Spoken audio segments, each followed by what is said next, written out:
Tuhan, sedikit sajakah orang yang diselamatkan?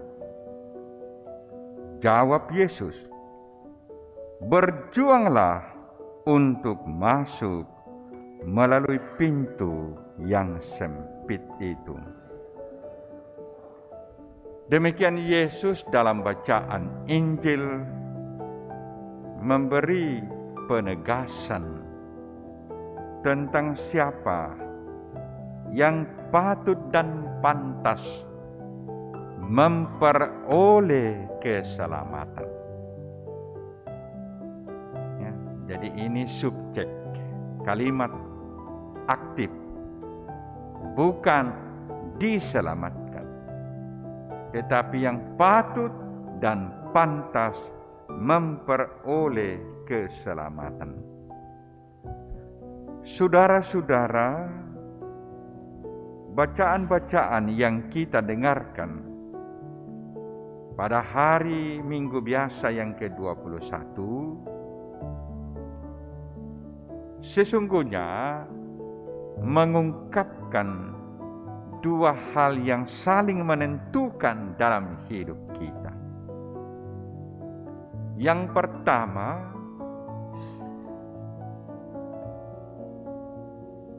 keselamatan ditawarkan Tuhan atau diperuntukkan Tuhan untuk siapa saja yang berkehendak baik,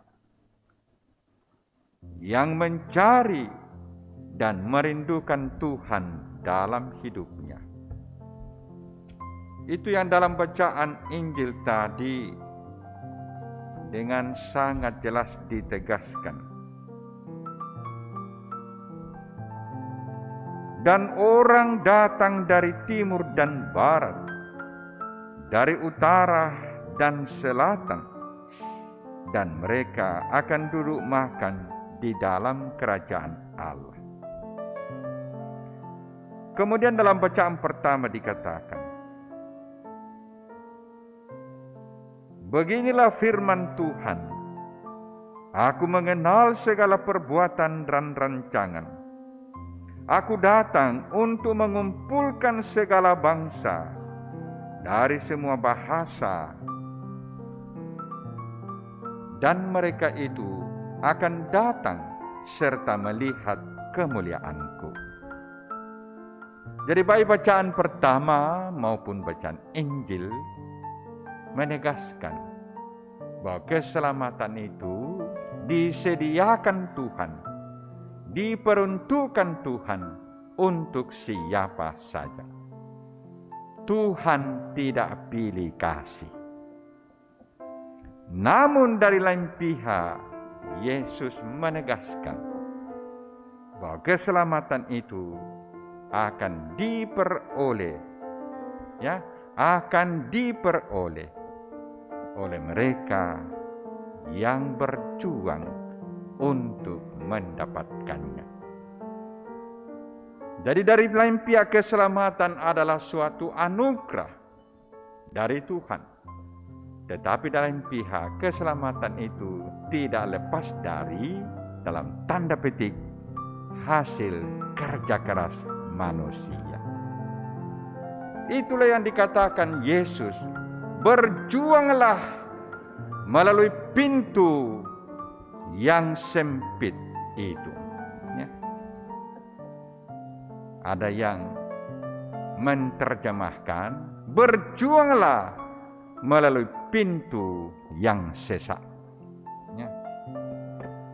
Kalau sesak lebih pada menunjuk situasi, seperti kita lihat di televisi atau di YouTube, banyak orang berdesak-desakan untuk mendapatkan merek AC yang baru dari Jepang, sampai ada yang terkapar, ada yang pingsan karena berdesak-desakan. Situasi yang tidak nyaman.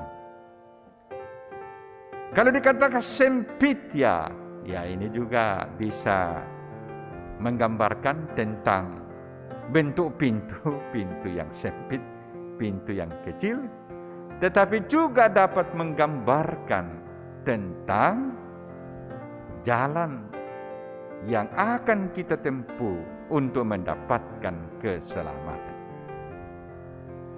Saudara-saudara, entah kata sempit, entah kata sesak, sebetulnya mau mengajak kita untuk semakin menyadari bahwa mengikuti Yesus itu memang tidak mudah. Dan hanya orang yang siap sedia mengikuti Yesus yang dikatakan berjuang melalui pintu yang sempit, berjuang melalui pintu yang sesak. Nah, karena itu untuk memahami apa yang dimaksud Yesus berjuang melalui pintu yang sesak, ya, maka kita perlu melihat dua hal. Yang pertama, bahwa sabda pengajaran Yesus dalam bacaan Injil tadi dikemukakan Yesus dalam perjalanan menuju Yerusalem. Jadi ada tujuan yang jelas, menuju Yerusalem. Dan apa yang akan terjadi di Yerusalem? Bahwa perjalanan dari Galilea melewati desa dari desa, masuk dari desa yang satu ke desa yang lain, akhirnya sampai di Yerusalem, tentu melelahkan secara fisik. Tetapi ternyata tidak hanya itu. Perjalanan yang melelahkan secara fisik justru akan berakhir dengan peristiwa salib. Peristiwa penderitaan. Nah, itu semakin menantang, ya.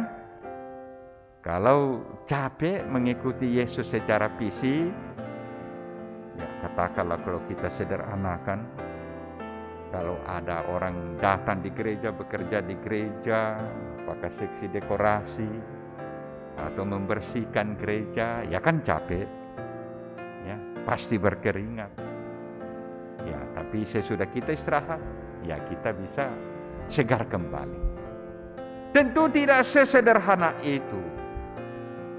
Yesus mau menegaskan bahwa melalui pintu yang sempit atau sesak itu, kita mau diingatkan bahwa ada suatu resiko, ada suatu konsekuensi yang harus ditanggung. Dan itulah yang disebut dengan salib. Itulah yang disebut dengan penderitaan. Karena itu saudara-saudara, saya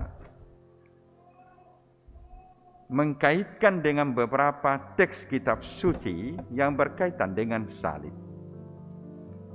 Setiap orang yang mau mengikuti aku, ia harus menyangkal dirinya, memikul salibnya setiap hari, dan mengikuti aku. Demikian Yesus dalam Injil Lukas pasal 9 ayat 23. Menyangkal dirinya dan memikul salibnya setiap hari.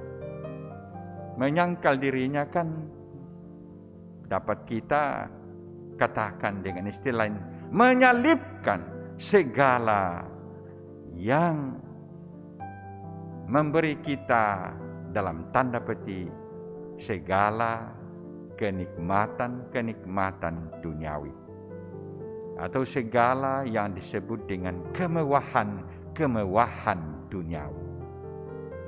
Ya. Menyangkal diri berarti mengendalikan diri, memikul salibnya setiap hari, dan mengikuti aku. Bahwa masing-masing orang mempunyai tugas dan tanggung jawab yang mengandung salib, ya.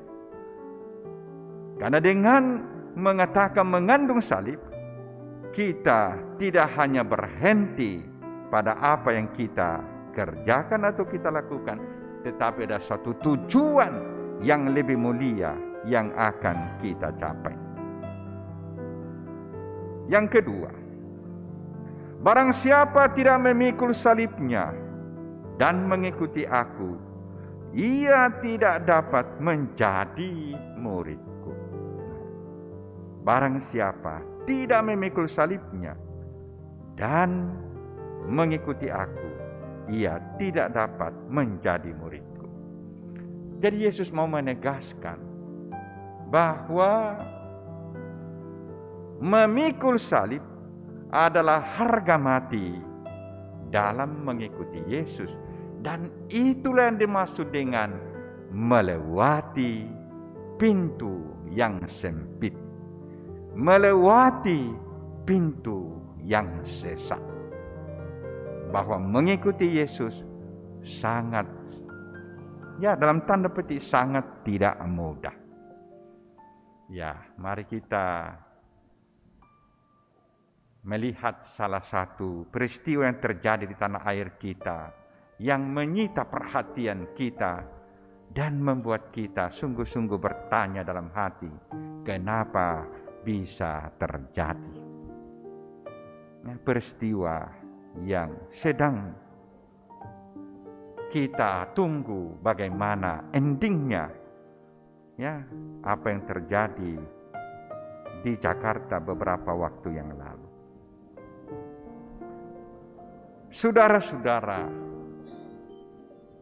berjuanglah untuk masuk melalui pintu yang sempit.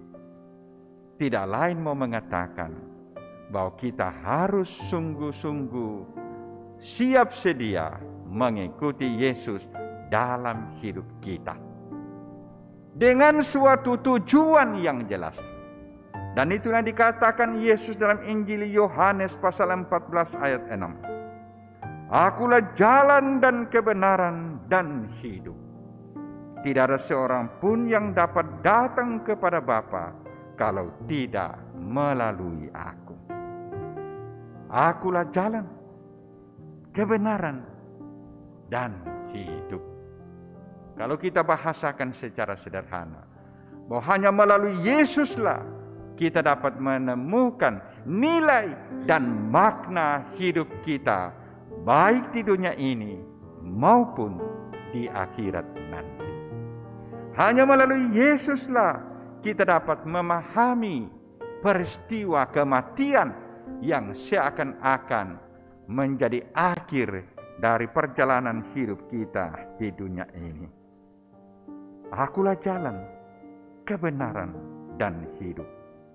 Tidak ada seorang pun yang dapat datang kepada Bapa kalau tidak melalui aku.